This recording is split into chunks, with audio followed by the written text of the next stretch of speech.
वाह, क्या आईपीओ है।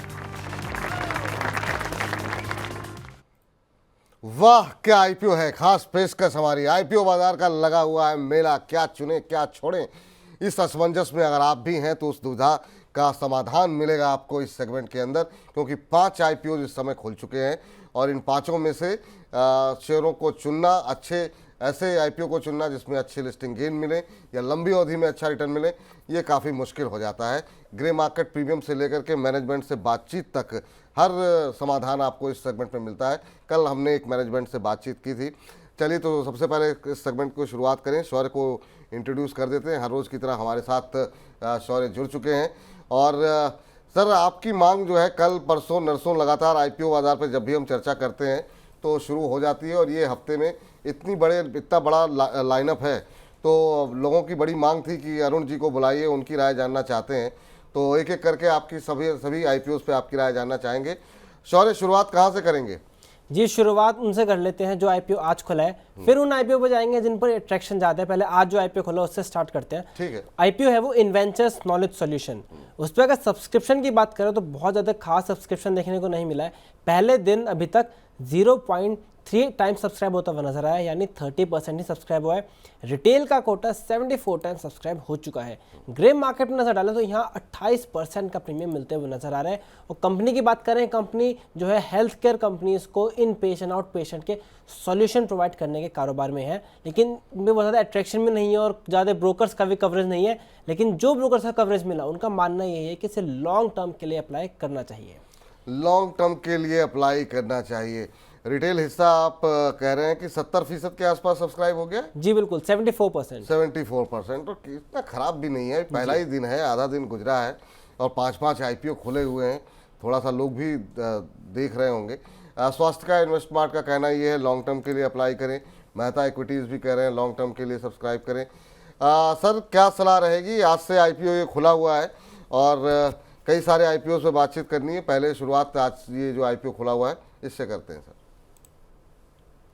सर ऐसा है, दो समस्या है बाजार में। ये जो 5 आईपीओ है, ये चौथा आईपीओ है इस सीरीज में। 3 आईपीओ इकट्ठे बुधवार को खुले हैं, शुक्रवार को बंद हो गए। ये आज खुला है और सोमवार को बंद होगा। तो ये जो 4 इश्यू हैं, इसमें आपका पैसा रोटेट नहीं होगा। तो आपके कई ऐसे निवेशक होते हैं जो बोलते हैं कि भाई मेरे पास 4 इश्यू में पैसा लगाने के लिए नहीं है। उनके लिए ये एक ऐसा इश्यू है जहां पर शायद लिस्टिंग पॉप मिले न मिले, ये सब में प्रश्न चिन्ह है। तो अगर आपको पैसे की कमी है तो वो 4 में से इस इश्यू को आप चौथे नंबर पे रख सकते हैं या अवॉइड कर सकते हैं, ये राय है। जहां तक कंपनी का सवाल है, और आप जिसे कहते हैं लंबे अवधि के प्लेयर हैं, 1 साल 1.5 साल 2 साल का व्यू रखते हैं, तो अवश्य अप्लाई कीजिए। लेकिन ये ध्यान में रखिए कि अच्छा शेयर भी आपको इतने लंबे अवधि में मौका कई बार दे देता है। बिल्कुल सही बात कह रहे हैं सर। तो ये चौथे 4 आईपीओ जो इस समय खुले हुए हैं, एक आईपीओ कल खुल रहा है इंटरनेशनल जियोलॉजिकल इंस्टीट्यूट का, तो इन 4 में से इसको चौथे नंबर पर आप रख सकते हैं। ये अरुण जी ने स्पष्ट कर दिया है, क्योंकि हो सकता है जिस तरह का स्थिति है उसमें लिस्टिंग गेन वगैरह यहाँ पर ना आता हुआ आपको दिखाई दे। चलिए अब जरा उन आईपीओस की बात कर लेते हैं जो कल से खुल चुके हैं, और इनमें से कुछ एक आईपीओस पे काफ़ी शानदार रिस्पांस भी काफ़ी अच्छा देखने को मिल रहा है। शौर्य, अगला आईपीओ कौन सा होगा? जी, अगला आईपीओ कर लेते हैं विशाल मेगा मार्ट। 8,000 करोड़ का आईपीओ है, पूरा ही ऑफर फॉर सेल है, लेकिन ये पूरी तरह सब्सक्राइब हो चुका है। रेगुलर सब्सक्रिप्शन भी रिटेल की बात करें तो 89% सब्सक्राइब हो गया है। ग्रे मार्केट में कंपनी को 27% के आसपास का प्रीमियम मिल रहा है। लेकिन यहाँ पर क्वेश्चन ये है कि जिस सेक्टर में है उस सेक्टर को लेकर ही दिक्कत आ रही है। ऑल्दो अपने बाकी कंपेटिटर्स के मुकाबले इसकी ग्रोथ अच्छी रही है, लेकिन पूरा जो रिटेल सेक्टर है वो ई कॉमर्स की वजह से टेंशन में है। और नॉट जस्ट इंडिया, हमने अमेरिका में भी देखा है कि जो टारगेट, नॉर्डस्टॉर्म जैसी कंपनीज हैं वो स्ट्रगल कर रही हैं। पूरे अगर वर्ल्ड वाइड देखें, सिर्फ वॉलमार्ट ऐसी है जो अपने आप को सर्वाइव कर पाई। उसकी वजह है कि उसका साइज बहुत बड़ा है, तो उसकी वजह से वो अपने सप्लायर से अच्छे डील्स ले पाती है, डिस्काउंट पे लेती है, सारा जो बेनिफिट है वो कस्टमर्स को पास ऑन करती है, जिस वजह से वॉलमार्ट क्योंकि साइज है और एग्जीक्यूशन में बहुत अच्छी है इसलिए सर्वाइव कर पा रही है। लेकिन इंडिया में कहे तो ऐसा नहीं लगता कि नए वॉलमार्ट, विशाल मेगा मार्ट, उनके पास इतना बड़ा साइज है या पावर है कि वो ऐसा फायदा उठा सके। तो उसमें क्वेश्चन है जिस सेक्टर में, क्या सेक्टर में वो जान है कि इस कंपनी में लगाया जाए, क्योंकि ई कॉमर्स से अच्छी खासी दिक्कत देखने को मिल रही है पूरे सेक्टर को ही। चलिए, कुछ एक कंसर्न आपने जो जताए हैं उसका हल जो है हम अरुण सर से पूछ लेते हैं। सब्सक्राइब पूरी तरीके से हो चुका है इशू, रिटेल हिस्सा अभी 10% बाकी है सब्सक्राइब होने के लिए, 90% सब्सक्राइब हो गया है।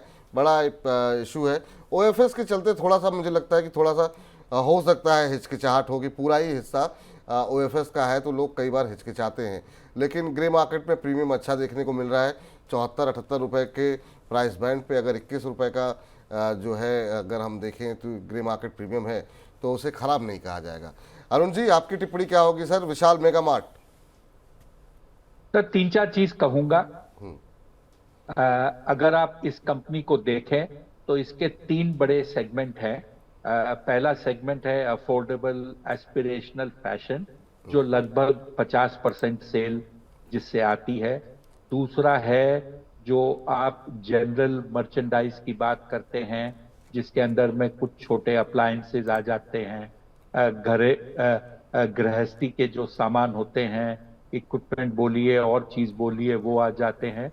और तीसरा है जो ग्रोसरी होते हैं, चाहे उसमें नाश्ता आ जाए, बिस्किट आ जाए, सॉफ्ट ड्रिंक्स आ जाता है, ये सब खाने पीने की चीज, आपके आटा, दाल, चीनी, ये सब चीजें उसमें शामिल है। ये दोनों सेगमेंट लगभग 25% की है।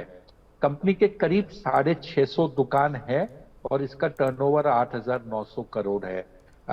इसको अगर आप जो लार्जेस्ट प्लेयर है रिटेल के अंदर उससे कंपेयर करें डीमार्ट से, तो डीमार्ट का सेल कुछ इससे करीब 6 गुना ज्यादा 52-53 हजार करोड़ के है, और उसके जो दुकान है इससे आधे से कम है, करीब 250 दुकान है। लेकिन उसके सेगमेंट अलग है। अफोर्डेबल एस्पिरेशनल फैशन जो है वो उसके लिए फैशन बोलकर नहीं है, कुछ एसेंशियल गारमेंट्स वगैरह हैं, और ये सिर्फ 22-23% उसको कंट्रीब्यूट करता है। उसका सबसे बड़ा जो कंट्रीब्यूशन है वो आपके प्रोडक्ट्स है, जो ग्रोसरी के प्रोडक्ट्स होते हैं, जो घर में हर महीने जो आपको चीजें लगती है उससे कंट्रीब्यूट करता है। उसके मार्जिन्स विशाल से ज्यादा है और इसलिए उसकी वैल्यूएशन भी विशाल से ज्यादा ट्रेड करती है। अब अगर आप दोनों का बिजनेस कंपेयर करें तो न विशाल डीमार्ट से कंपेरेबल है, न डीमार्ट विशाल से कंपेरेबल है। दोनों अलग सेगमेंट में हैं। और मुझे ये जो ई कॉमर्स, क्विक कॉमर्स से जो लोग चिंता जता रहे हैं, मेरे ख्याल से ये बहुत ज्यादा कंपेरेबल नहीं है, क्योंकि लोग जो महीने का खर्च एक साथ करके सामान मंगाते हैं उनको क्विक कॉमर्स वाला कभी भी केटर नहीं करता। क्विक कॉमर्स उनको केटर करता है जिनको 2 मिनट में 3 अंडे चाहिए या 2 नींबू चाहिए, पाव किलो आलू चाहिए, और इमरजेंसी में शॉपिंग करते हैं। तो माफ कीजिएगा अगर मैं ये बात कहते हुए किसी को बुरा लगे कि आज के जो न्यू जेन है, नेक्स्ट जेन है, जो हिसाब किताब नहीं रखते और लास्ट मिनट शॉपिंग करते हैं, ये उनके लिए ये क्विक कॉमर्स है। जी, अब जरा सर ये बताइए करें क्या, मतलब विशाल मेगा मार्ट में पैसे लगाने या नहीं लगाने?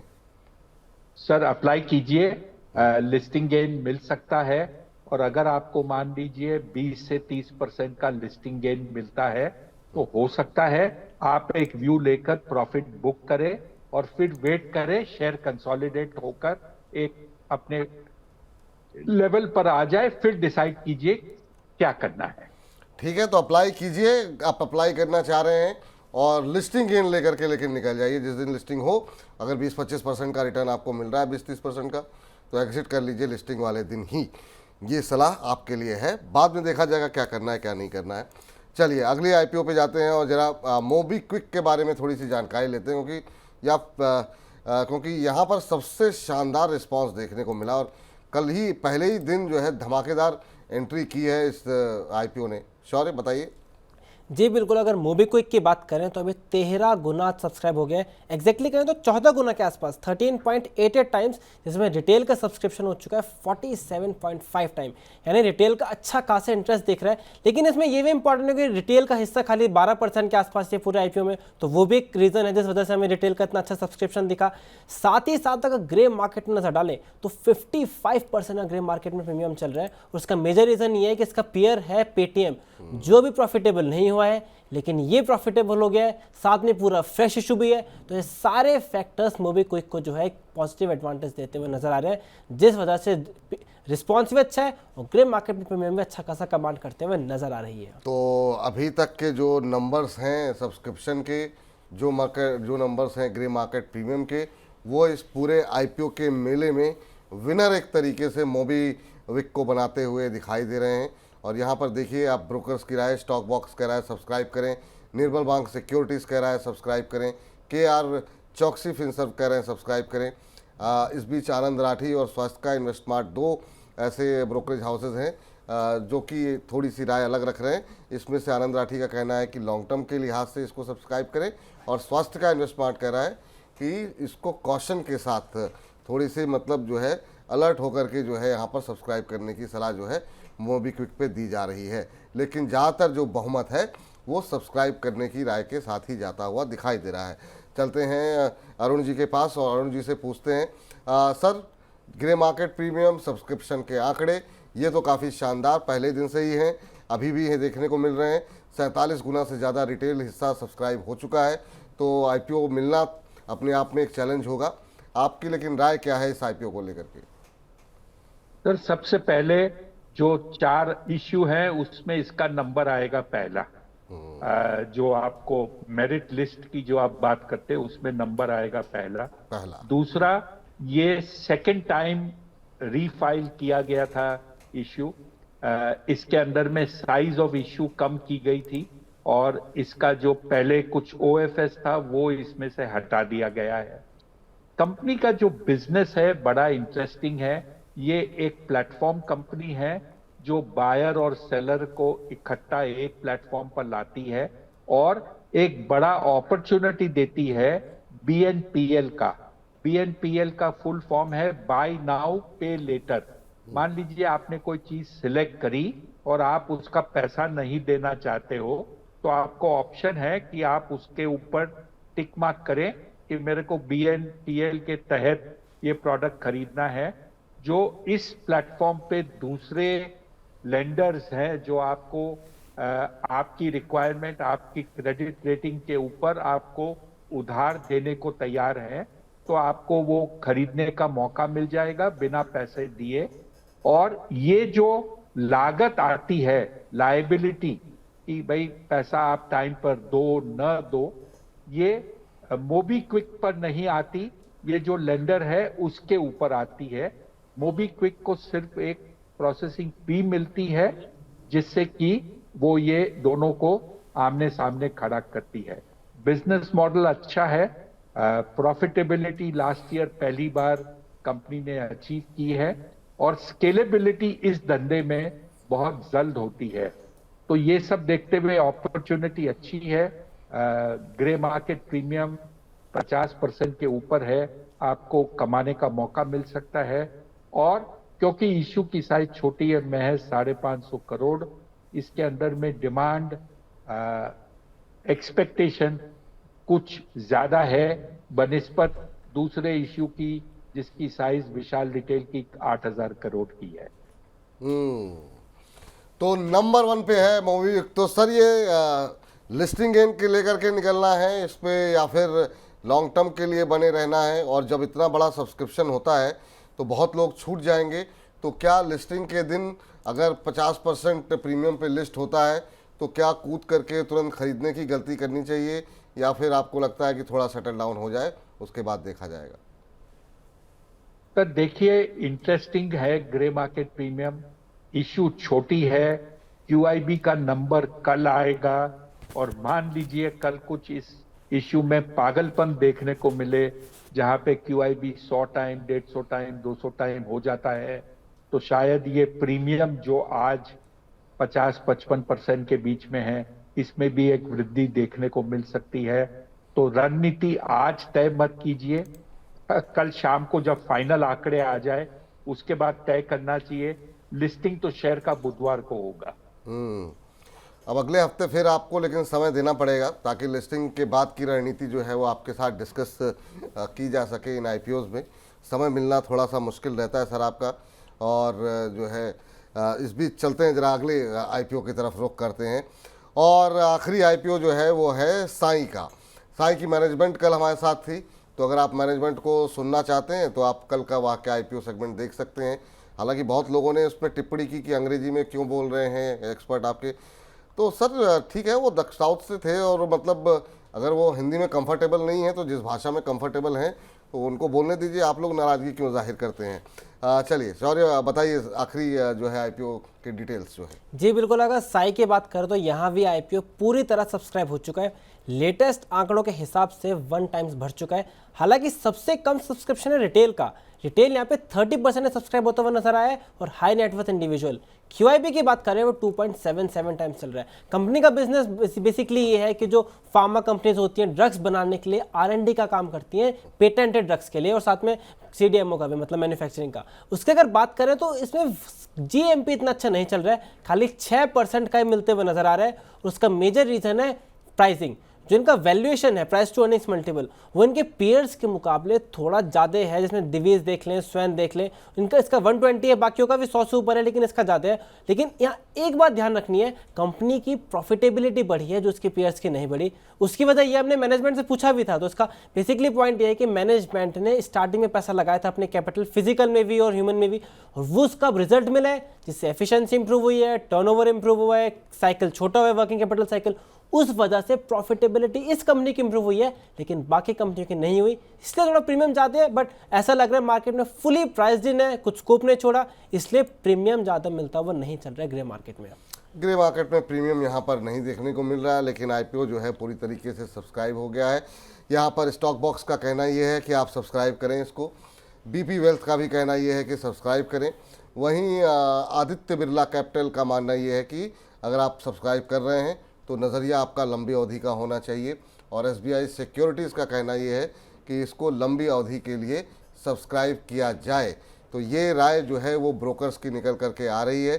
सर ग्रे मार्केट में थोड़ी सी यहाँ पर प्रीमियम सुस्त दिखाई दे रहा है, आप कैसे देख रहे हैं इस इशू को, और क्या यहाँ पर भी निवेश करने की गुंजाइश है क्या? विपुल जी, कहानी में थोड़ी सी ट्विस्ट लाते हैं। बिल्कुल। अगर आपने पिछले 100, 150, 200 आईपीओ देखे हैं तो क्यूआईबी का सब्सक्रिप्शन पहले दिन कभी नहीं आता। इसके अंदर में क्यूआईबी का सब्सक्रिप्शन पहले दिन आया है 2 टाइम के ऊपर, और उसके कारण ये इशू पहले दिन ही लगभग ओवर सब्सक्राइब हो चुकी है। कल में और आज में कोई वृद्धि नहीं हुई है। इसका मतलब ये प्रमोटर और उसके मर्चेंट बैंकर इस बात से सहमत है कि उन्होंने टेबल पर कुछ छोड़ा नहीं है, और अपने जो कहते हैं ऑप्टिक्स को अच्छा दिखाने के लिए इन्होंने क्यूआईबी से पैसा पहले दिन डलवा दिया, जो हमेशा आखिरी दिन आता है।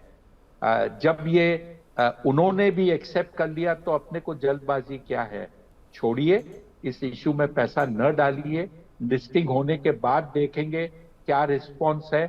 जीवन पड़ा है सामने, लेना नहीं लेना उसके बाद ले सकते हैं। पॉजिटिव चीज जो कंपनी के बारे में है, प्रॉफिटेबिलिटी, कंपनी का धंधा, और इसके अंदर में जो ये अपॉर्चुनिटी है कि ये एक लंबे रेस का घोड़ा है। ये प्रोडक्ट कंसेप्चुअलाइज करती है, उसका डेवलपमेंट पूरा करती है, और फिर इसमें प्रोडक्शन करती है। ठीक, तो ये हो गई कहानी पूरे 4 आईपीओस को लेकर के। और सर जरा 1 2 3 4 कर लिया जाए क्या, या फिर सॉरी जो पांचवा आईपीओ है, मुझे लग रहा है कि अगर आप डिटेल लेकर के आए हों, कल से आईपीओ खुलेगा, लेकिन कल अरुण जी हमारे साथ नहीं होंगे, तो हम चाह रहे हैं कि जरा एक टिप्पणी और हो जाए कल से खुलने वाले आईपीओ पर भी, ताकि जो दर्शक अरुण जी को सुनना चाह रहे हैं वो फ्राइडे के आईपीओ की तैयारी आज ही कर लें। जी बिल्कुल, जो कल आईपीओ खुलने वाला है उसका नाम है इंटरनेशनल जेमोलॉजिकल इंस्टीट्यूट। इस आईपीओ की अगर बात करें तो प्राइस बैंड है 397 से लेकर 417 का। इसमें 4225 करोड़ आईपीओ का साइज है, जिसमें 1475 करोड़ है फ्रेश इशू। अब अगर इसके जीएमपी पर नजर डालें तो जीएमपी इसका भी अच्छा खासा चलता हुआ नजर आ रहा है। यहाँ पे 25% का जीएमपी मिल रहा है, तो मतलब इतना बुरा नहीं है। ऑल्दो एक बात आप देखेंगे, जितने भी आईपीओ आए हैं चारों या पांचों, उसमें ऑफर फॉर सेल का साइज ज्यादा बड़ा है या फिर पूरे ऑफर फॉर सेल है। सिर्फ मोबिक्विक एक ऐसा जो पूरे फ्रेश इशू है, शायद ये भी है जो उसे कंपेटिटिवली एडवांटेज देता हुआ नजर आ रहा है। यहाँ ओएफएस का हिस्सा कितना है जी? यहाँ पर देखिए तो 4225 करोड़ में 2075 करोड़ का ओएफएस है और खाली 1500 करोड़ के आसपास का फ्रेश इशू है। ठीक। सर इस पर आपकी टिप्पणी। इंटरनेशनल जियोलॉजिकल इंस्टीट्यूट, ये आईपीओ जो है वो कल से खुल रहा है, 17 तारीख तक खुला रहेगा। आप कैसे देख रहे हैं, क्या इसको शामिल किया जाए? आपकी बाइंग लिस्ट में होगा ये? बिल्कुल सर, बड़ी इंटरेस्टिंग कंपनी है। इसका बिजनेस मॉडल आपको दो सेंटेंस में समझा देता हूं। जो डायमंड्स होते हैं, चाहे वो नेचुरल डायमंड हो या लैब ग्रोन डायमंड हो, जो प्रेशियस स्टोन्स होते हैं, चाहे वो रूबी बोलिए, मानक बोलिए, ये सब जो होते हैं वो, और ज्वेलरी, इसकी ये टेस्टिंग करता है और आपको उसका सर्टिफिकेट देता है कि इसके अंदर में जो स्टोन है, जो ज्वेलरी है, उसकी क्या रेटिंग है। इस कंपनी में जो ग्रोथ आई है पिछले 2-2.5 साल में आई है, जब से लैब ग्रोन डायमंड इंडिया में बड़े रूप से बनने लगा है। लैब ग्रोन डायमंड की एक खास बात आपको बताना चाहता हूं, वो ये है कि भारतवर्ष कटिंग और पॉलिशिंग का मास्टर है। दुनिया से इंपोर्ट करता है वो स्टोन्स, डायमंड्स, उसको कट पॉलिश करके री एक्सपोर्ट करता है। लेकिन ये कट पॉलिश करने में जो वैल्यू ऐड भारतवर्ष को मिलता है वो करीब 14-15% मिलता है।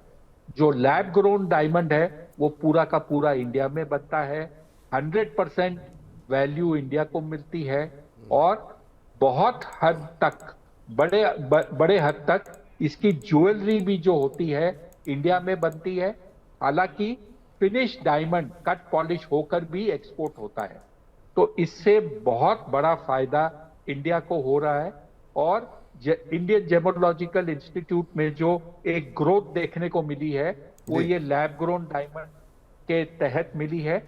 हालांकि एक फर्क है कि लैब ग्रोन डायमंड की प्रोसेसिंग फी या ये सर्टिफिकेशन फी नेचुरल डायमंड से कम होती है, उसके बावजूद इसमें ये ग्रोथ मिला है।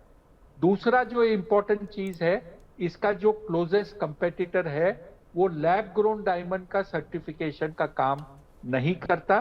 तो इंटरनेशनली अगर आप ये लैब ग्रोन डायमंड का सर्टिफिकेट चाहते हो तो आपके पास कोई ऑल्टरनेट चॉइस नहीं होता, बल्कि आपको इस कंपनी के पास आना पड़ता है। टिप्पणी ये रहेगी कंपनी में कि आप अप्लाई कीजिए, short term, medium term, long term, जैसी आपकी इच्छा हो। आप लिस्टिंग पर बेचना चाहते हो, आपकी मर्जी, लिस्टिंग पर खरीदना चाहते हो क्योंकि आपको शेयर नहीं मिली, आपकी मर्जी। ये शेयर में मीडियम टू लॉन्ग टर्म में भी अच्छे प्रोस्पेक्ट्स आपको मिलेंगे। ठीक सर। अब सर जरा नंबरिंग हो जाए, चूँकि जो है बहुत सारे दर्शक ऐसे हैं कि 5 के 5 आईपीओ में वो पैसे नहीं लगा सकते हैं, कुछ आईपीओ छोड़ने होंगे, और बहुत लोग ऐसे भी होंगे जो कि सिर्फ एक आईपीओ को ही चुनना चाहेंगे, या कुछ लोग 2 आईपीओ को। तो अगर 1 2 3 4 5 कर दें आप, तो हमारे दर्शकों के लिए काफ़ी आसानी हो जाएगी। सर वो 1 से 5 नंबर देने के पहले एक खाली आपको टिप्पणी देना चाहूंगा कि जो पहले 3 इश्यू हैं और जो चौथा इश्यू है, इसके अंदर में पैसा इंटरचेंज नहीं होगा। लेकिन जो 5वीं इश्यू कल खुलेगी उसमें पहले 3 के पैसे आपको वापस अलॉटमेंट के बाद में आप डिप्लॉय कर सकोगे, अगर आपको शेयर नहीं मिलते तो। अब आ जाइए नंबर की, जहां तक सवाल है। पहला नंबर मोबीक्विक, दूसरा नंबर विशाल रिटेल, तीसरा नंबर इंडियन जेमोलॉजिकल इंस्टीट्यूट, चौथा नंबर IKS और पांचवा नंबर साई लाइफ साइंसेस। चलिए, साई लाइफलाइन को जो है 5वें नंबर पर रखा गया है। इन 5 के आधार पर आप ये तय कर लीजिए कि आप इस आधार पर भी देख सकते हैं कि उसी आधार पर कि लिस्टिंग कहाँ सबसे अच्छी मिलेगी। आप तय कर लीजिए आपको किस में पैसे लगाने हैं, कौन से IPO को छोड़ना है, किस में आप पैसे लगा सकते हैं। तो 1 2 3 4 5 की कैटेगरी जो है वो हमने आपके सामने स्पष्ट रूप से बता दी है। तो अब जब सारी बातें हो गई हैं, सवाल काफ़ी ज़्यादा है IPO को लेकर के अभी आए हुए हैं, लेकिन समय की थोड़ी सी कमी है, तो आज IPO बाजार पे बातचीत सवाल जवाब नहीं करते हैं। सौर्य, बहुत बहुत शुक्रिया आपका आज की इस चर्चा में जुड़ने के लिए। इस सेगमेंट को अब करते हैं यहीं पर समाप्त। वाह, क्या आईपीओ है।